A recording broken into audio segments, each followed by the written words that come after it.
자, 책은 다 끝내야 될 거 아니야? 그지? 그래서 잠시만.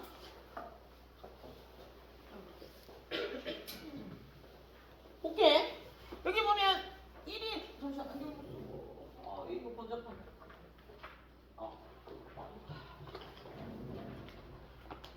왜 늦었어? 늦었구나. 야, 1인 회사는 뭐냐? 회사, 1인 회사, 1인 회사. 혼자 있는 회사를 얘기하는 거잖아. 혼자 있는 회사는 우리가 그거 하기 전에 저것 좀 볼까? 사단법인, 재단법인 좀 정리 좀 하고 가자. 사단법인, 재단법인. 여기를 사단법인, 재단법인. 볼펜이 없네. 벌써 내가 안 갖고 왔네. 왜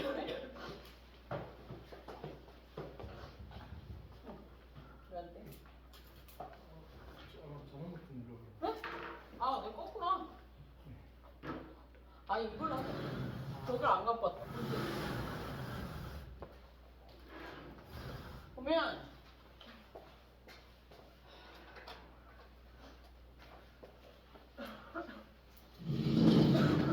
저번에 얘기했다시피 법인 같은 경우에 법인은 사단법인, 재단법인이잖아, 그지? 사단법인, 재단법인으로 나눌 수 있고 여기서 또 법인은 어떻게 나눌 수 있냐면 비영리법인 비영리법인이랑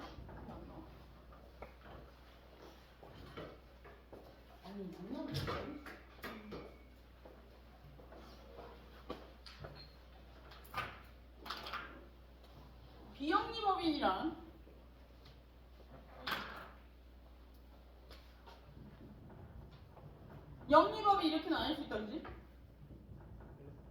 여기서 사단법인은 사람이 모여서 만든 단체를 법률에서 얘기한 요건을 갖추면 인격을 준다는 거야. 법에서 얘기하는 인격을 준다는 얘기는 뭐야? 법에서 이야기하는 이 법으로 보호받을 수 있는 권리를 준다는 권리를, 그지? 그리고 재단법인은 뭐야? 재산을 가지고 단체를 만들었는데 법에서 이야기하는 요건을 갖추면 인격을 준다는 거야. 권리를 준다는 거야.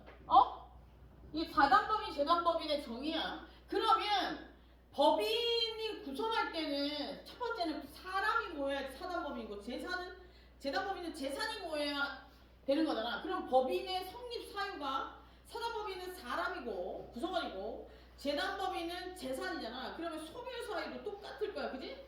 소멸사유는 사단법인의 소멸사유는 법인의 소멸사유는 뭐야 그러면? 사람이 사라지면 안 되는 거야. 그리고 두 번째, 재단법인의 소멸사유도 재산이 사라지면 안 되는 거야. 성립사유가 곧 소멸사유가 되는 거야. 오케이. 그렇게 해서 만들어지는 건데 영리법인, 비영리법인은 뭐냐면 재단법인이든 사단법인이든 비영리를 추구하는 단체들이 있어. 모여서 만든 단체인데 비영리를 추구하는 단체가 있을 수 있고 재산이 모여서 만든 단체인데 비영리를 추구하는 단체가 있어. 이거는 민법상 얘기하는 사단법인 그냥 재단법인이야. 오케이? 그러면 상법에서 니들이 배울 상법에서 그 말하는 법인들은 회사 같은 경우 어디냐면 여기란 말이야. 그지? 여기인데 영리를 추구하는 단체인데 뭐야? 사단법인일 수도 있고 재단법인일 수도 있어. 그러면 1인 회사는 사단법인이야? 재단법인이야? 사단법인일 수도 있고 재단법인일 수도 있는 거야.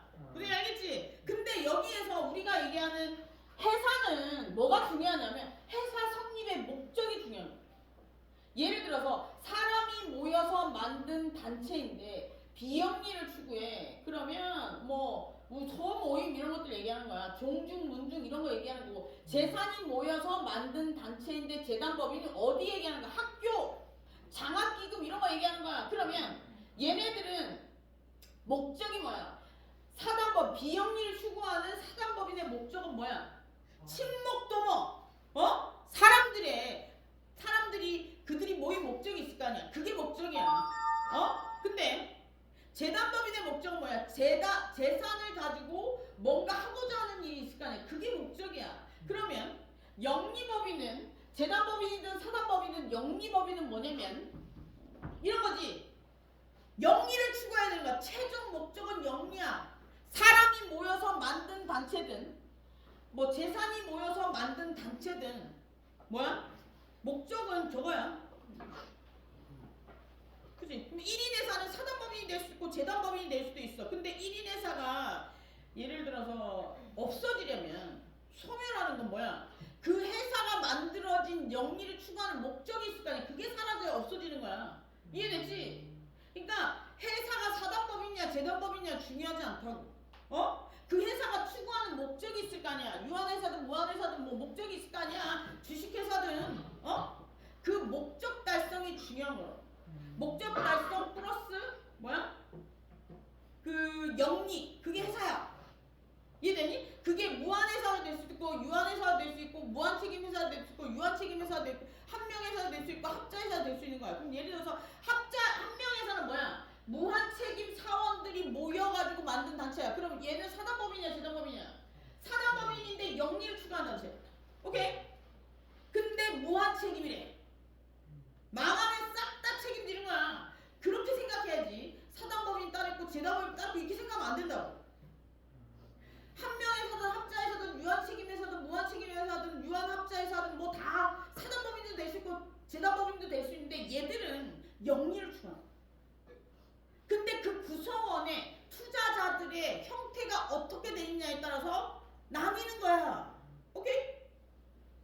이해됐냐? 이거 이해 못하면 뒤로 못 넘어가. 권리 능력 못 넘어간다고. 이해됐지? 무조건 영리 플러스 그 회사의 목적이. 그 회사가 뭔가를 해가지고 어떤 걸 해가지고 돈을 버느냐 이거야. 그게 사라지면 그 회사는 사라지는 거야. 이해됐지? 많이 끄떡이랬다. 그게 많이 끄떡거리는데 진실의 눈빛으로 보자. 그래서 여기서 보면 그래서 여기서 비영리법인은 민사회사 아니다 이거 아니다 이거 하지마. 나중에 뒤에 하자. 헷갈리겠다. 영리법인 중에 하자.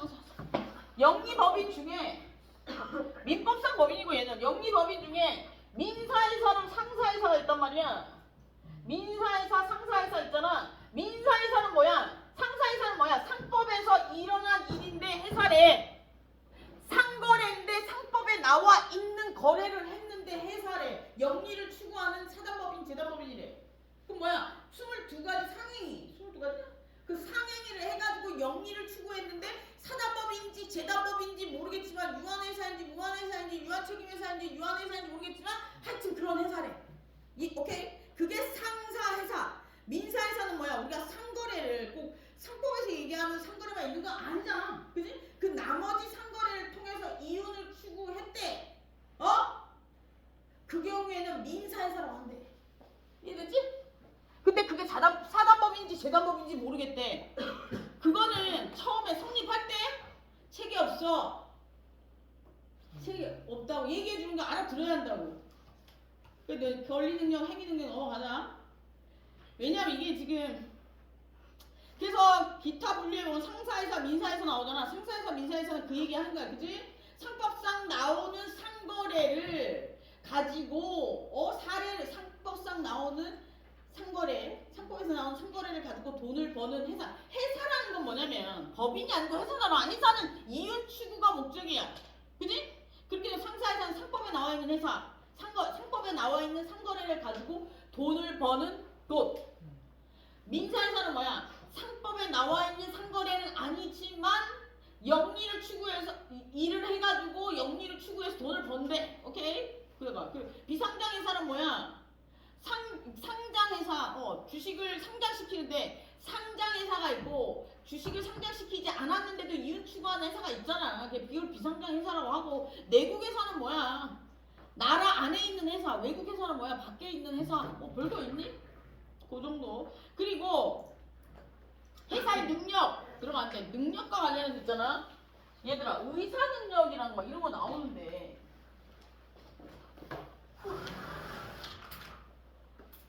야 무게도 없고 막 보자. 의사 능력 우리가 뭐라고 의사 능력이랑 권리 능력 하기 전에 의사 능력, 행위 능력,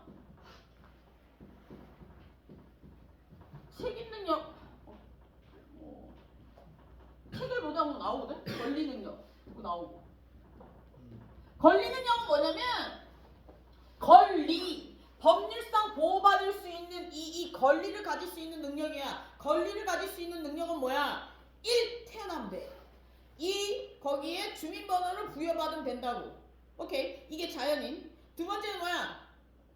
법인인데 법적으로 이야기하는 요건, 아까 전에 법인 종류 알려줬지? 그런 요건들을 갖추면 법률상 보호받는 이 권리를 가진대. 권리를 가졌다는 얘기는 뭐야? 뭔가 기본권을 가질 수 있다는 거야. 재산권, 자유, 뭐 있잖아. 그런 것들을 가질 수 있다는 거고, 그 기본권을 잊어버리면 어떻게 된다는 거야? 찾아준다는 얘기잖아. 그러면 다시 얘기하면 소송을 할 수 있다는 얘기야.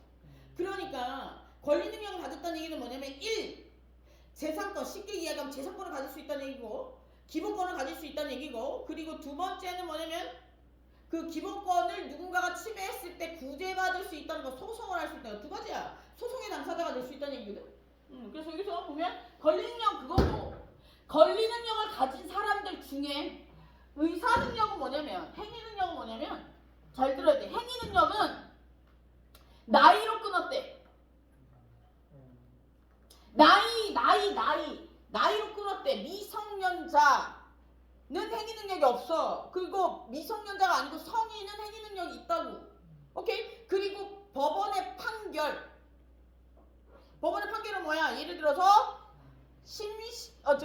피한정후인, 피성년후인 이런 것처럼 법원의 판결에 의해서 행위 능력이 있고 없고를 가려준대.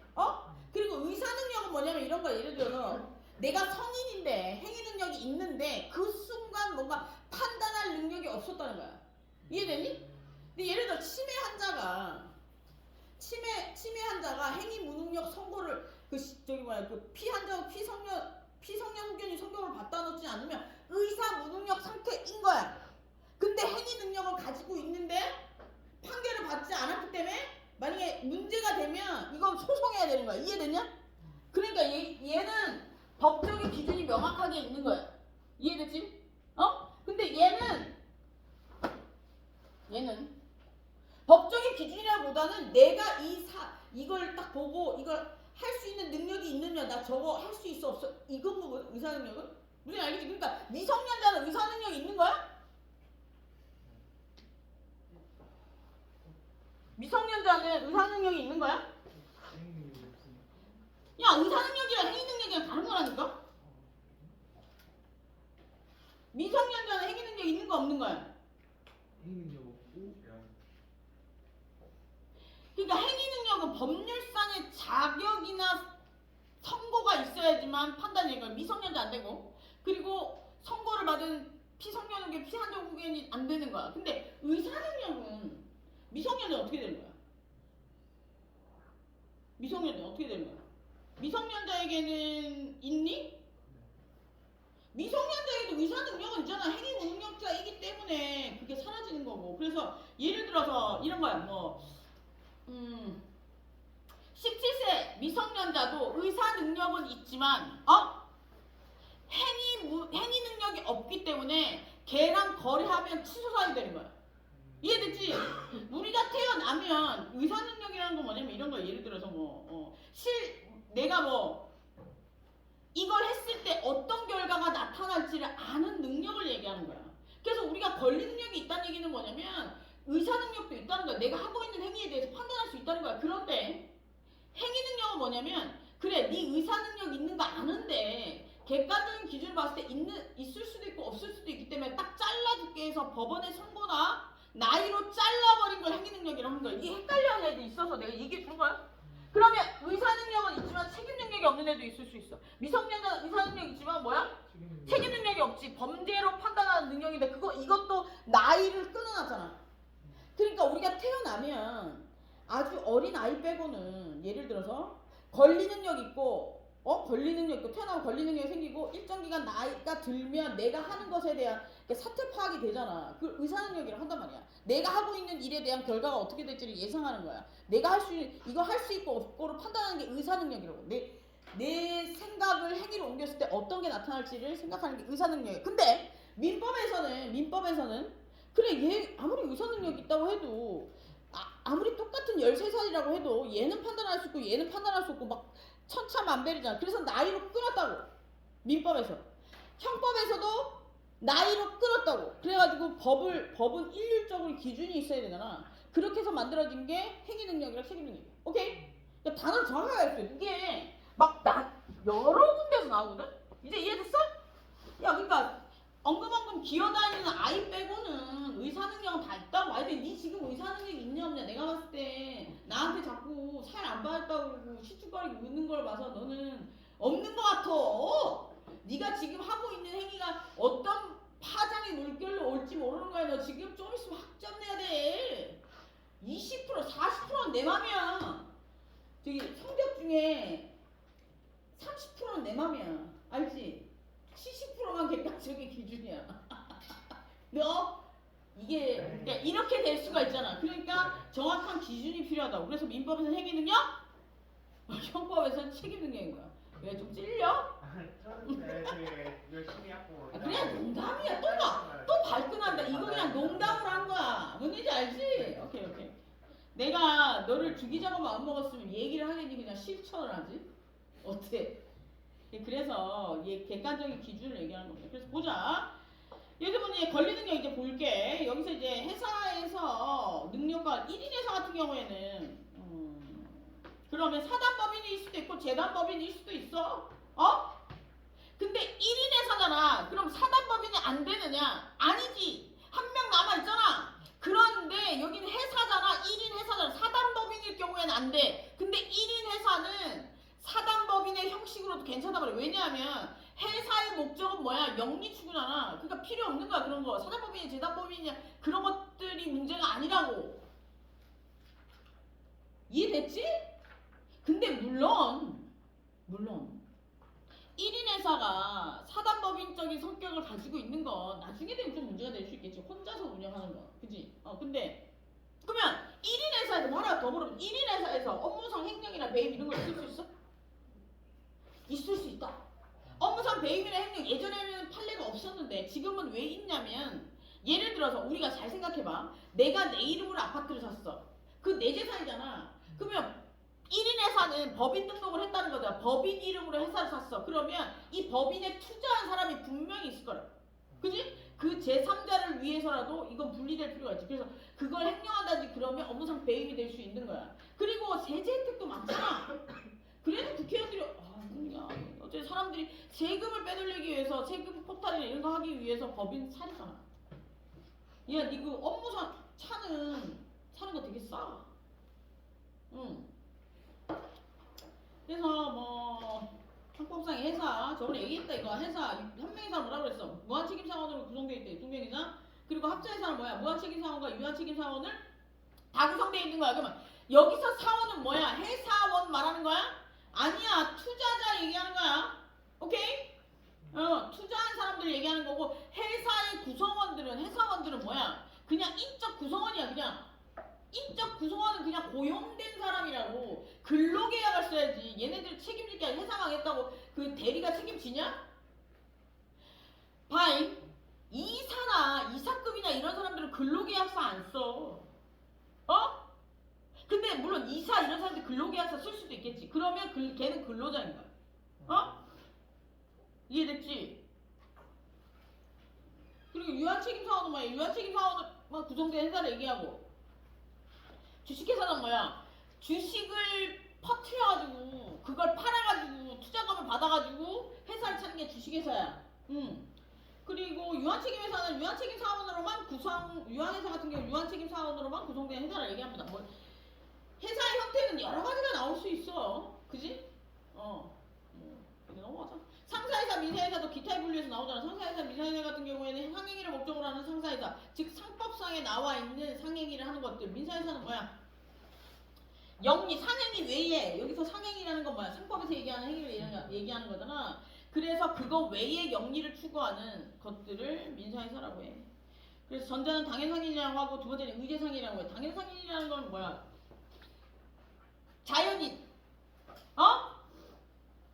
자연인이 상인이 당연상인 의제상인이잖아. 그 이게 법인으로 바뀌면 어떻게 된 거야? 민사회사 상사회사가 되는 거야, 그치? 상사회사 민사회사가 되는 거야. 그리고 상장회사 주식을 발행했을 경우에 상장된 주식을 발행하는 회사를 상장회사라고 하고 그 외의 회사는 비상장회사라고 한대. 그러니까 상장되지 않은 회사는 다 비상장회사지. 주식을 발행할 수 있는 회사가 상장회사야. 주식회사라고 적혀 있는 건 상장된 회사를 얘기하는 거야. 함부로 옆에다가 회사 이름 옆에다 주식회사 못 붙이거든. 주식시장에 상장돼야지만 주식회사라고 얘기할 수가 있어. 오케이. 회사의 가능하지 않나요? 있어. 비상장회사 주식만 거래하는 곳이 따로 있지. 네. 어떻게 알았어? 그거 하지 마. 얘기했다. 그리고 권리능력은 이제 얘기하는 것처럼, 야, 뭐 주개가 없어.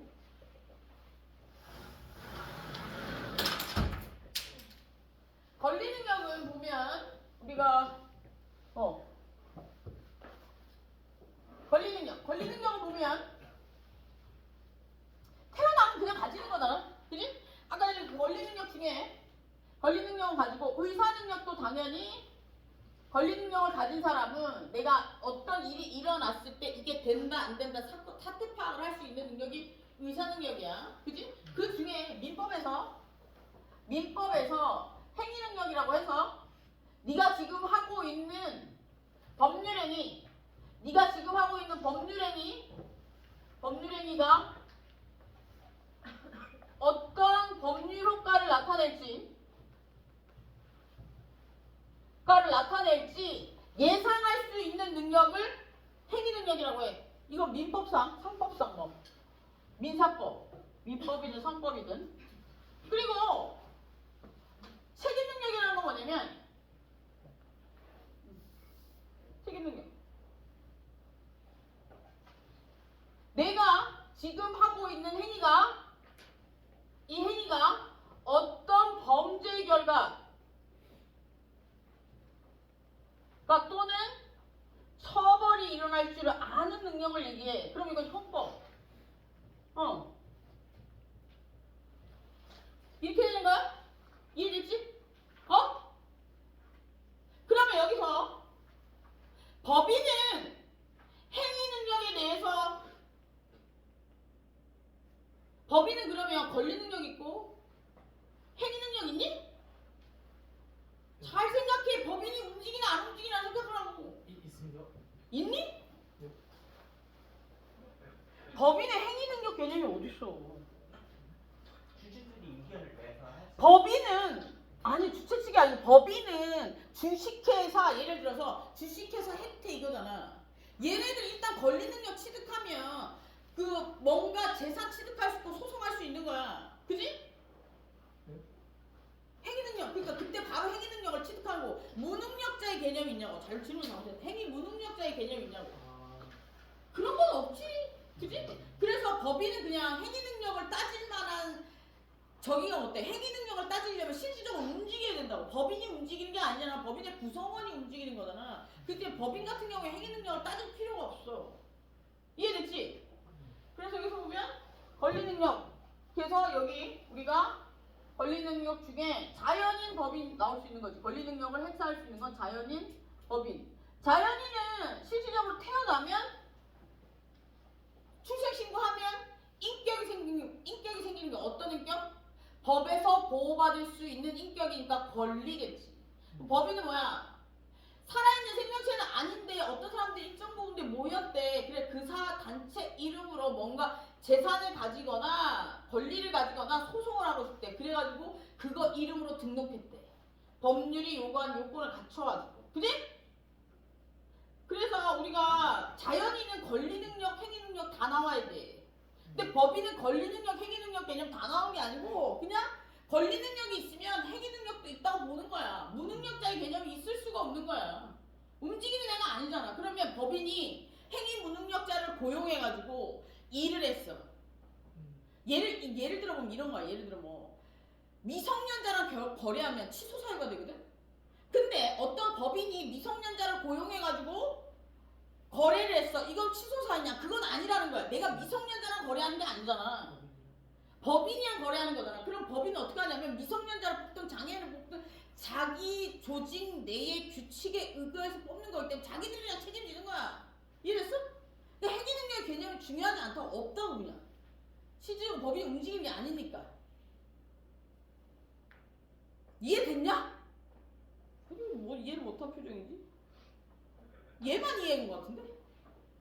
너 이해했지? 그러니까 권리 능력을 취득하게 되면 자연인은 무슨 쉽게 이야기하면 내 재산 가질 수 있고 소송할 수 있대. 그런데 그 중에 미성년자나 심신상실이나 심신미약 선고를 받은 피성년 후견이나 피한정 후견이 같은 경우에는 어떻게 되냐면 행위 무능력자이기 때문에 그들하고 거래를 하면 미성년자는 취소 사유가 되고 성인 같은 경우에는 피성년 후견, 피한정 후견 성년을 받은 경우에는 뭐가 돼?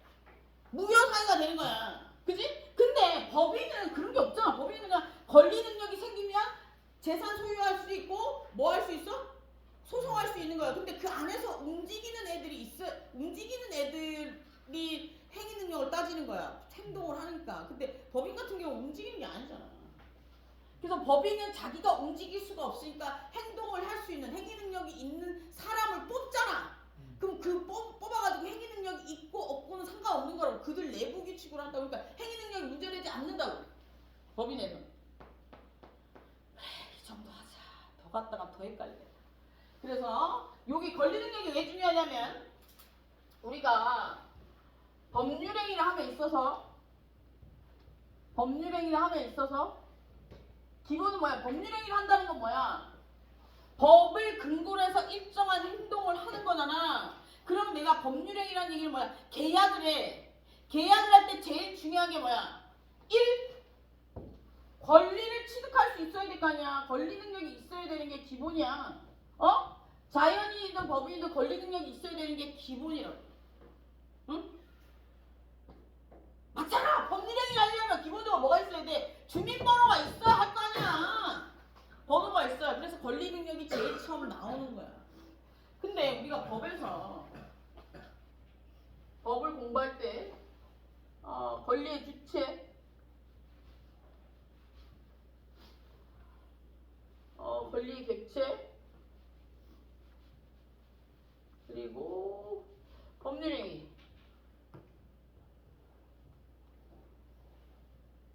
법률효과 이렇게 나오잖아? 여기서 법을 얘기할 때는 권리의 주체, 첫 번째 의사표시를 할 수 있는, 예를 들어서 매매를 한다고 했을 때 매매 A가 B한테 아파트를 팔아. 그러면 파고 얘가 주인이야. 매도인, 얘가 매수인이야. 상인으로 바뀌어도 똑같아. 법인으로 바뀌어도 계약을 한다고 했을 때 얘는 파는 애잖아, 얘는 사는 애잖아. 그러면 얘네 둘은 아파트 매매와 관련해서 의사표시할 수 있어? 법률 효과에 영향을 미칠 수 있는? 거래가에 영향을 미칠 수 있는? 그지? 의사표시할 수 있으니까 권리의 주체야. 의사표시할 수 있으면 권리의 주체. 의사표시를 못하면 권리의 객체인 거야. 그럼 이 사례에서 권리의 객체는 누구야? 아파트. 그럼 법률행위는 뭐야? 매매. 그러면 법률행위 효과는 뭐야? 채권계약이니까 권리의 이전. 채권계약 물권계약이니까 물권계약이면 권리의 이전. 그리고 채권계약이면 예를 들어서 권리와 의무의 소멸 되는 거야. 여기서 법률행위에서 물권계약, 채권계약 다 나오는 거야. 그러면 상법에서 물권계약, 채권계약 다 할 수 있지. 상이 다 할 수 있잖아. 아파트 살 수 있고 차도 살 수 있고 뭐 예를 들어서 뭐 물건 납품을 받을 수도 있고 아파트 사고 건물 사고 자동차 사고 이런 거 예를 들어서 물권계약이야. 권리가 넘어가니까. 채권계약은 뭐야? 물건을 납품받아. 그거는 채권계약이잖아. 뭔가 등록시키거나 거래 기록을 남기는 게 아니잖아. 기타 등등 우리가 예를 들어서 뭐 전표 같은 거 남기는 거 채권계약의 증명서야. 여기서 증거를 남겨서 물권계약이 된다는 건 뭐냐면 나라에 등록해야 된다. 나라에. 이해되냐? 이거 적어서 될 일이 아니야. 머릿속으로 잘 생각해. 우리 6개월 동안 쎄가 빠지게 했잖아. 이렇게 머릿속으로 싹 정리를 해봐. 그러니까 다 몰라도 돼 얘들아. 처음부터 법학은 처음부터 다 할 수가 없어. 모르면 어쩔 수 없는 거고. 한국어사들 힘들겠다. 이게 보면 앞에서 보면 애들이 이해했나 안 했나 보이거든. 진짜로 보이거든. 교수님들 그냥 넘어가잖아. 알면서 넘어가는 거야. 알면서. 이거는 두 가지가 있어. 1. 교수님 모른다. 2. 설득이 귀찮다. 3. 너는 너고 나는 나다. 뭐 이런 거야. 교수님 알겠지? 그건 계약 위반이야. 알지? 교수님한테 가르쳐달라고 가서 얘기해. 그럼 학점이 좀 지장이 있으려나? 그러면 뭐야? 권력 남용이야. 직권 남용. 권력이 아니니까. 이건 직권이니까. 직무와 관련된 업무니까 직권 남용인 거야. 걸려고 하면 다 걸 수 있다는 거야. 오케이? 그래서 요게 중에 권리의 주체에서 나올 수 있는 게 자연인 법인인데, 자연인 법인이 권리의 주체가 되려면 민법에서는 권리 능력이 있어야 되고, 그지? 예를 들어 자연인은 권리 능력이 있어야 되고 행위 능력이 있어야 되고, 얘 일반적인 상인을 얘기하는 거야. 그리고 얘는 법인은 뭐야? 권리 능력만 있으면 돼. 이해되니? 여기서 법인의 행위 능력은 그들 사이 내부 규칙에 의해서 결정할 일이라고. 이해되니? 그럼 이제 권리 능력에 대해서 봤고, 책이 아마 이거 이제 상법은 이게 민법 총칙에 나오는 건데, 민법 총칙이나 물권권의 책법은 다 봤다고 생각하고 쓴 책이야. 야, 우리 이거 3학년 때 배워. 나야 3학년으로 바로 편입해가지고 3학년 때부터 전공과목 막 죽도록 들었는데, 그래서 민법 총칙, 민법, 막 물권법, 상법 같이 막 미친듯이 들었는데, 나만 한 2년 만에 졸업했을걸? 나만 그게 졸업한 것 같아. 같이 들어왔던 애들은, 내가 원래 법학이 전공이 아니거든. 다른 거니까. 근데 같이 들어왔던 애들은 졸업 못했지. 전공 과목으로는 2년 동안 든다고 생각해. 법학이야. 80학점 가까이 들었는데 힘들었겠지? 힘들었어. 근데 다 돼. 들을만해. 보자. 그래서 권리능력, 우리 회사의 능력과 관련해서 첫 번째 나오는 게 권리능력이야. 그래서 회사는 법인으로서 일반적인 권리능력을 가지고 이를 전제로 해서 현실에 부담되는 개개의 권리능력에 대해서 자연과 달리 다음과 같은 뭐 제재를 받는다고 돼 있는데, 뭐 여기 보면 회사는 생명 신체에 관한 권리나 친족상의 권리를 갖지 못하고 육체적, 이게 당연한 거 아니야. 사람과 관련된 거 안 된다는 거야, 그지? 그러나 유증을 받을 수 있고, 유증은 뭐야? 증여하는 거, 유언으로 증여하는 거잖아. 그리고 주주나 유한책임 사원이 될 수 있대. 그리고 뭐 될 수 있고, 뭐 상호권, 명예권, 인격권도 인정돼 있다고 본다. 뭐 이런 것들은 참고로 보고. 여기서 보면 회사는 다른 회사의 무한책임 사원이 되지 않는다는 규정이 있는데, 다른 회사의 채무에 대해서 무한책임이 질 경우 회사 존립의 기초가 위태로워지. 무한책임 사원이라는 건 뭐야? 내 재산, 회사가 망한 내 재산을 털어서라도 갚아준다 이 얘기 아니야. 그런데 내가 지금 일정 A라는 회사에 소속돼 있어. 근데 B라는 회사의 무한책임 사원이면 어떻게 되겠냐? 이제 망하면. 그렇지. 이쪽 회사에도 영향을 미칠 수 있는 거 아니야. 그건 안 된다고.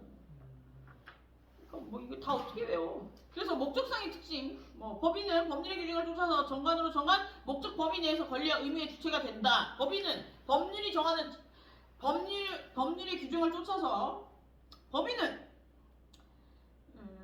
법률의 규정을 쫓아서 정관이 정한 목적과 범위 내에서 권리와 의무의 주체가 된다. 이 얘기는 뭐야? 법인은 처음 만들어질 때 법인을 위한 조건이 있을 거 아니야. 그 조건을 갖추고, 여기서 만약에 회사 같은 경우에 영리를 추구하는 목적이 있을 거 아니야. 그 목적을 갖추고 이렇게 해야지만 존립할 수 있다는 거야. 그러면 주식회사가 망하려면 어떻게 되는, 뭐가 없어져야 망하는 거야. 주식회사는 사단법인이 재단법인이 상관없는데, 망하려면 그 주식회사가 만들어진 목적이 사라지고, 그럼 하는 거야. 회사는 무조건 주식회사든 유한책임회사든 무한책임회사든 그 회사가 만들어진 목적이 있을 거 아니야. 그게 사라지면 영리법인이든 비영리법인이든 그 단체가 만들어진 목적이 있을 거 아니야. 그 목적이 사라지면 사라진다고.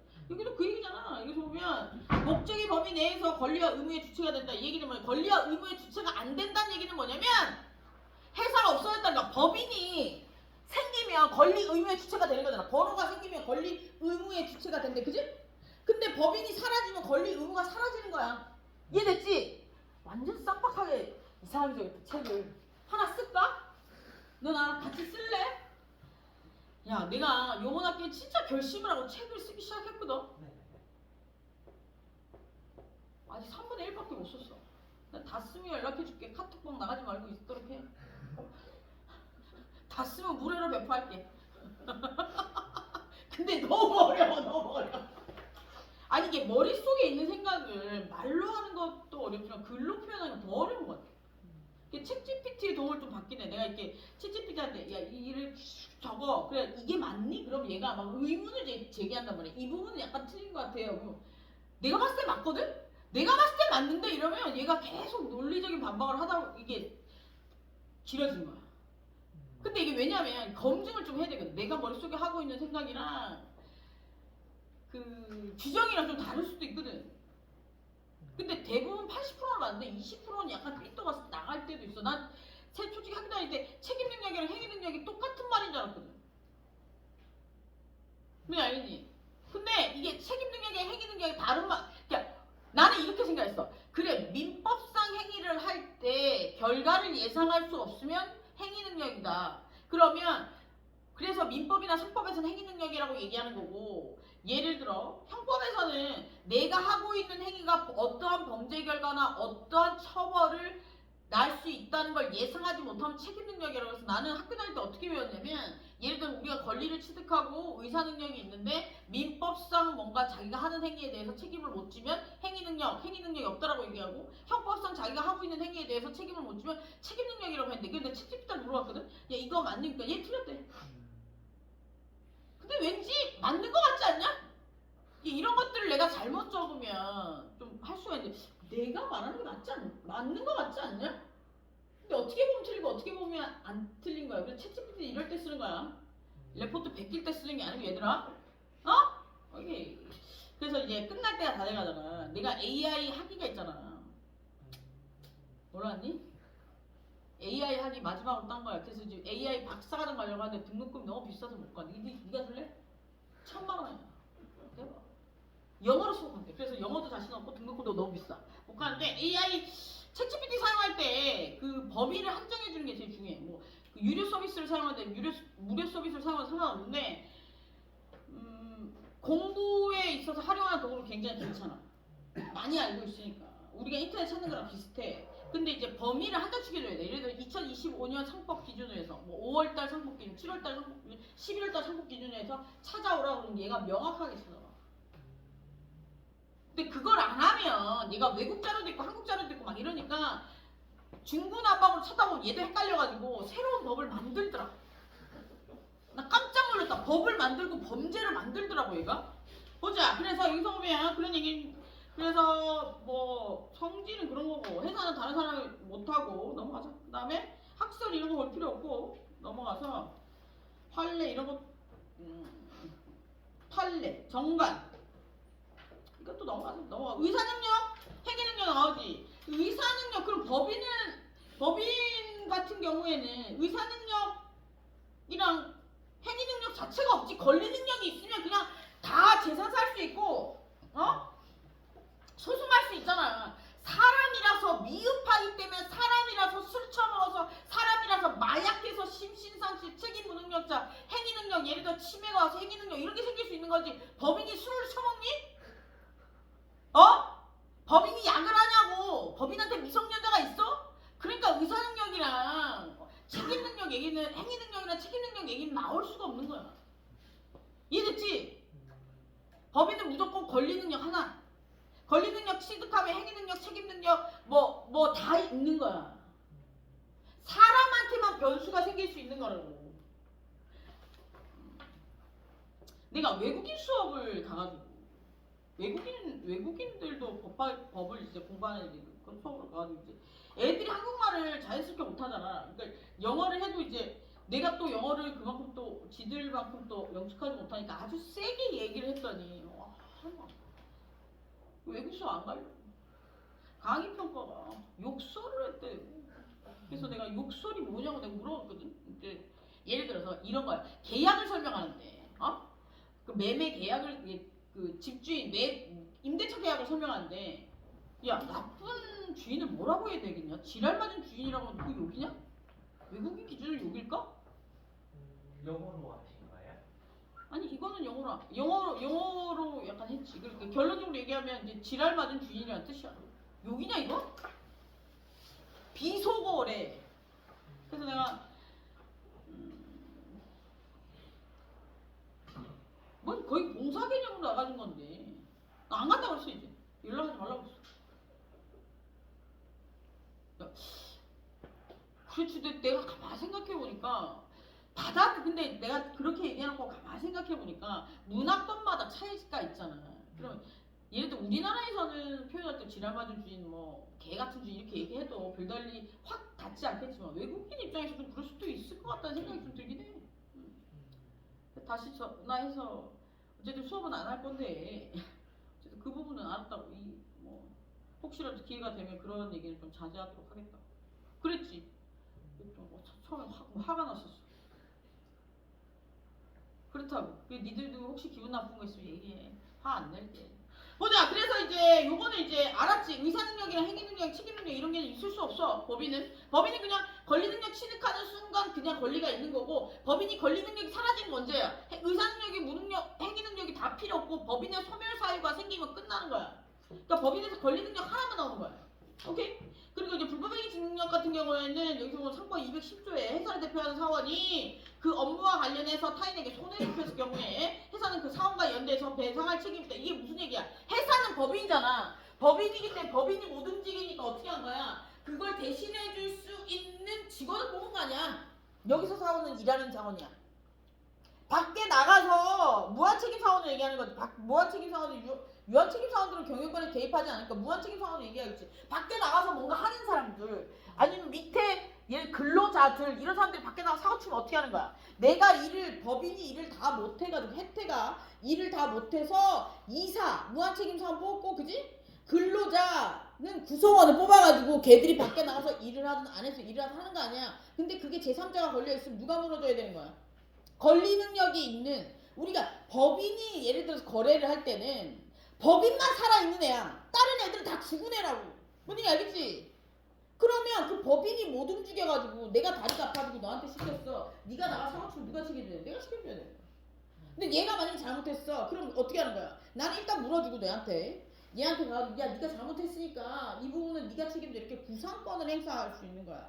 그래서 너 간두든지 돈을 물어주든지 무슨 얘기 알겠지? 그래서 예를 들어서 밖에 나가서 회사를 대표하는 사원이 회사를 대표하는 사원 누구야?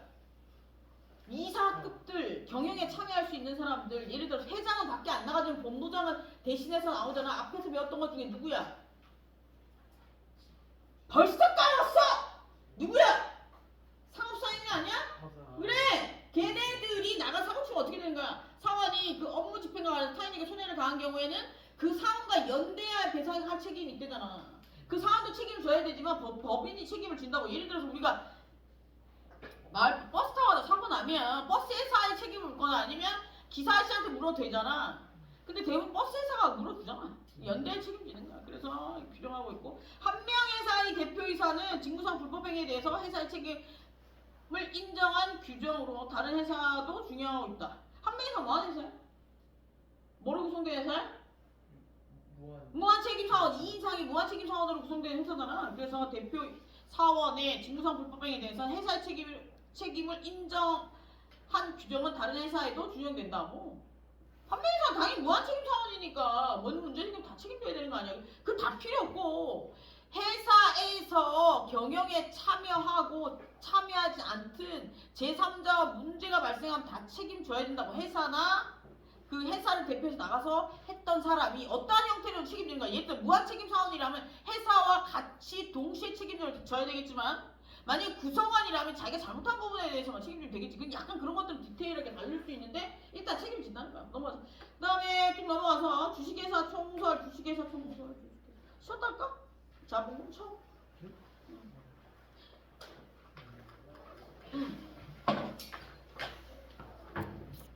책임이야, 유한책임이야, 뭐야? 유한책임 회사지. 유한책임 회사잖아. 그래서 주식회사에서 중요한 건 뭐냐? 첫 번째, 그 주식회사의 개념이 나와 있는 것처럼 여기 자본금, 처음 시작할 때 자본금, 그리고 주식, 그리고 주주는 뭐야? 주식을 가지고 있는 사람이 주주잖아. 주식을 가지고 있어서 회사의 주된 권리를 가지고 있다고 해서 주주야. 그 사람은 자기가 투자한 주식만큼 책임지는 거야. 오케이? 회사가 망하면 자기가 가지고 있는 주식만큼 책임진다는 얘기는 뭐야? 회사가 망하면 그 돈 날리고 끝난다는 거야. 그럼 여기서 채권자는 누구야? 채권을 가지고 있는 사람 뭐야? 회사에 돈을 빌려준 거잖아. 투자를 한 게 아니고. 그러니까 회사가 망해도 돈을 받을 수 있대. 무한책임 회사 같은 경우에, 무한책임 사원으로 구성된 회사 같은 경우에는 그 회사 구성원이 자기 사비를 털어서라도 물어줘야 되기 때문에 떼일 염려가 없어. 네, 알겠지? 보자. 자본금 같은 경우에는 주식회사의 채권자는 회사 재산으로만 그 채권을 변제받을 수 있다. 주식회사의 채권자는 회사 재산으로만 변제받을 수 있대. 개인 재산으로 변제 못 받는다는 얘기야. 그러니까 유한책임 사원으로만 구성되어 있다는 얘기겠지. 그래서 사원인 주주가 유한책임을 지기 때문이래. 주식회사에 투자한 예를 들어 주식회사에 주주도 있지만 채권자도 있을 거 아니야. 그 채권자는 그 회사에서 회사 재산으로만 처리할 수 있다고. 회사 재산으로만 지 돈을 면제받을 수 있다는 얘기야. 그러면 예를 들어서 내가 그거는 이제 순서가 있겠지. 예를 들어 채권자라는 게 종류가 여러 개가 있으니까 채권을 자체를 가지고 있는 사람도 있고 물건 납품을 해서 채권이 생긴 사람도 있고 아니면 채권을 사서 채권을 가진 사람도 있고 물건을 납품해서 채권을 가진 사람도 있고 아니면 돈을 빌려줬는데 은행이 채권자가 될 수도 있고 이런 거잖아. 그럼 그 회사가 나오면 어떻게 되는 거야? 그 회사 재산을 가지고만 변제된다고. 주식회사는 유한책임 사원으로 구성된 회사니까. 응? 오케이? 그래서 그 유한책임을 지기 때문에 그런데 회사가 재산이 수시로 증감되기도 하고 증감되기 때문에 변제기에 충분한 재산이 남아있을 거라는 보장은 없어. 무슨 알겠지? 자본금은 그렇게 불투명한 거야. 그래서 이러한 불투명성을 대처하기 위해 채권자는 담보를 요구하기도 하고 회사는 사업 전망이나 신용도를 고려해서 신용도를 조사하기도 한다. 그래서 근데 이제 상법에서는 이제 보전식을 하고 있대. 그래서 자본금이라는 이름으로 가상 금고를 마련하고 그 금고가 실제 재산으로 가득 차 있도록 보장하는 법적 장치를 마련해 놨대. 이거 회계장부 넘어가서 즉 두 번째 190페이지를 보면 자본금은 주식회사에 보유하도록 자본금은 주식회사에 보유하도록 법이 요구하는 회사 재산의 최저 수준이므로 최저 수준이래. 자본금은 회사가 유지되려면 최저 수준의 자본금이 있겠지. 주식회사 같은 게 주식회사는 예를 들어서 1억이면 1억 5천만 원 10억이면 10억 딱 정해져 있다고 자본금이. 그러니까 거기에 돈 빌려준 사람들이나 이런 사람들 주주는 빼더라도 돈을 투자한 사람 채권자들 같은 경우에는 돈을 빌려준 사람 같은 경우 최소한의 n분의 1은 n바이라도 받을 수 있게 해준대. 그러니까 주식회사를 만들려면 최소한의 자본금이 있어야 된다는 거야. 상법에서 규정을 만들어놨대. 규정 찾아보자. 그래서 얼마지? 5천만 원인가? 내가 알기로 한 5천 정도 되는 걸로 알고 있는데 안 나와있네. 넘어가서 쭉 내려가서 수정자본 이게 필요 없고 이거는 읽어봐도 되고 읽어봐도 되고 쭉 넘어가서 이게 학설이 많아가지고 넘어가고 주식 잠시만 주식은 지금 193페이지 그러니까 그 자본금은 그 정도만 알고 있으면 돼. 그 주식 같은 경우에는 상법상 두 가지 개념으로 생각할 수 있는데 두 가지 의미를 갖고 있는 첫 번째 주식은 자본금의 구성 단위래. 그래서 액면 주식 1주면 1주의 금액이 정간이나 1주의 금액이 다 다를 수 있다고. 삼성 지금 1주 금액 얼마야? 삼성 많이 올랐지? 9만 얼마 아니야? 내가 7만 얼마 떨어져서 살걸. 그때 조금 더 떨어졌을 때 팔았거든? 6만 원까지 떨어졌을 때 그냥 팔았어. 내가 살 때 조금 더 비쌌는데. 오른 거야. 근데 주식은 하지 마. 마음이 아프다. 야, 내가 팔면 오르더라. 대박이지 않냐? 팔면 올라. 그럼 뭐 걔 같은 경우야. 근데 내가 주식에 별로 관심이 없어. 근데 주식에 관심을 가져야 돼. 주식이랑 그 땅이나 이런 데 좀 관심을 가져야 돼. 어렸을 때부터 좀 관심을 가져야 돼. 지금 그 서울 아파트값 강동구 마포구 30억이야. 10억에 30억이야. 근데 강남의 아파트 50억이더라. 와, 대박! 내가 서울 처음 올라갔을 때 강남 거의 바닥이었는데 그때 샀어요. 근데 이런 게 있어. 살아보니까 내가 재물을 얻으면 그만큼 뭔가 다른 걸 뺏기는 것 같아. 뭐 이게 약간 그런 걸 수도 있는데 다 가질 수는 없잖아.